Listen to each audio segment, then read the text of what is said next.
Hey guys, this guy's Montana here, the original demo disc player before they decided to give an abbreviation when it was just called what it was called. I hope everyone's doing alright and everything. Now, we have less than 2 weeks until the new DLC, the Vigilante DLC, is coming out. And the new business that's going to be added, the bounty hunting business. Now, it is not new for Rockstar to add a very good event week into Grand Theft Auto Online a week or two beforehand, so people can stack up a bit more money so they can buy the new content that's going to be added. And players that basically have no money or little money can now stack up a lot of money to then buy the new business. And guys, if you don't own the agency, buy one now, okay? They are 50% off. So you can buy an agency for $1 million. It doesn't matter which location you purchase. They are all the same for actually doing the missions. There is no benefit in location. Once you've done that, you can run the Dr. Dre contract heist, if you like. It's basically a heist, only you can't share the payout at the end with associates.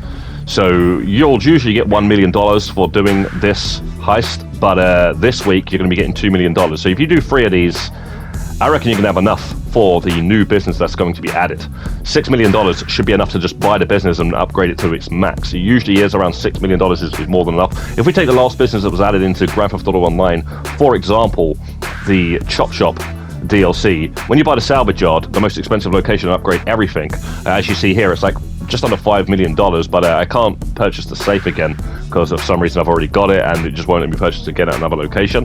But yeah, let's just say it was like 5 point something. $6 million should be enough to buy the new business, and that's even if we are buying the new business. It might be like the Freak Shop where it's only one location, you can't purchase different locations, because obviously if you purchase a different location it's going to be cheaper than what we're seeing here with the Chop Shop. But like I say, we're just taking the last DLC as an example here. It might be more, it might be less, I have no idea, but I'm just saying if you do about 3 of these this week, you should be good to enjoy the new content. I know a lot of people want to check out this whole role-playing as cop stuff. We don't even know much about how it's all going to pan out here, but I know a lot of people are excited about it. Now, the first time you do the contract DLC, it's going to take longer, okay? You have to do the introduction missions. There's 2 introduction missions. You have to wait for phone calls to then get the next part of the contract DLC and stuff like that. So it's going to take a lot longer. Once you've done it once, maybe even a couple of times, you will be able to do it in around, say, an hour and a half to an hour and 45 minutes, realistically, okay? We're not talking about super speed running world records, Guinness Book of World Records style here, okay? There's people going to be, oh, I can do it in an hour and 20 minutes or whatever, because I just stare at the screen the entire time without blinking. Well, good for you, but we're talking about the average Joe. We're talking an hour and a half, or even the inexperienced player on GTA Online. You're not going to do it any quicker than an hour and 45 to 2 hours, okay? We're going to throw you a few tips here to speed up these missions. Now, the mission here where it starts and it says, go to Pacific Bluffs Country Club. After you've done that part, you've hacked the computer, and then you now have to go to another location where you have to search the big yellow area to find a limousine. As soon as you found a limousine, just blow it up and then search the driver and get the keycard and go back to the agency. The game's going to tell you to follow it, and then you have to follow it for ages, and then get to a location, shoot up a bunch of people. You basically skip half the mission. Now, the mission here where it says go to Del Sol Marina right at the beginning, you can actually do this a little bit quicker. It's not going to be easy, it's just going to be a bit quicker with the Mark II. What you need to do is find a green boat. Once you found the green boat, get inside the green boat and then wait for a second and then get out and then get back in your Mark II. It's going to then tell you where the yacht is. You can go and simply land the marks on the back of the yacht and then escape after you've done the mission and everything with the Mark II. If you don't have a Mark II, escape on the helicopter. And by the way, land the Mark II pretty quick on the back of the yacht, because otherwise you will get shot by the air defense system. Now, when you get to the final of each episode, like this one here, High Society Leak, we're at the final now. You can actually use your personal vehicles in these little mini finals, if you like.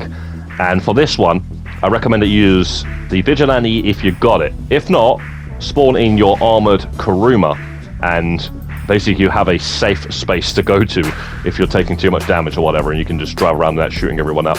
And it's better than using the vehicle that the game gives you, okay? But the Vigilante, if you've got that, you might want to use that, because that is the best one for this, because you can just spam a bunch of missiles until you get to the chase sequence and then just shoot the helicopter down with the Vigilante. Now, if you don't have the Vigilante, which is going to make this a hell of a lot easier, obviously, What you want to do, so you got the Armor Kuruma. Once you hear Amani say this,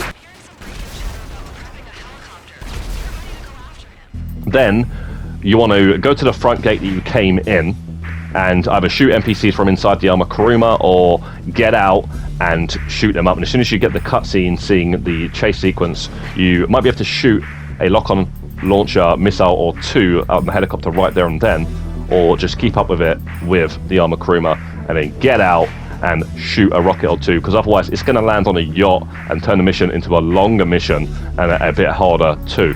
Now for the South Central Lake, use the Armor Kuruma, okay guys? Spawn it in straight at the beginning. Now when you get to the cutscene, you can jump straight back into your Armor Kuruma and shoot them all up. It's going to make that section complete and utterly easy. Now the mission where you have to go to the Record A Studios and you have to shoot up a bunch of NPCs outside. You have to drive Dr. Dre's car to the studio. Call in one of your personal vehicles, the Armor Kuruma if that's all you got. But if you have the time-saving investment, the Vigilante, then call that in and just blow everybody up outside. Now, like I say, guys, you try and get 3 of these done. These are completely utterly solo friendly, and if you're thinking about getting a police car as well, because they are quite expensive, like the one I want and most people would want is that $4 million one, which is you have to get the trade price to get it down to 4 million. It's like 5 million without the trade price. I'd recommend waiting until next week, because there is a chance that they could be on sale next week just in time for the new DLC dropping the week after. They haven't been on sale since they've been added, and I don't own a single one of them and have just been waiting. And I'm not even going to buy one until the new DLC comes out and see if you actually need them or not. So yeah, don't buy any police cars, wait until next week. And that's pretty much it for this video. If you found these little tips helpful, make sure you drop a comment down below and a like. And we'll see you in the next one, guys. Have a lovely day, Godspeed, and peace out.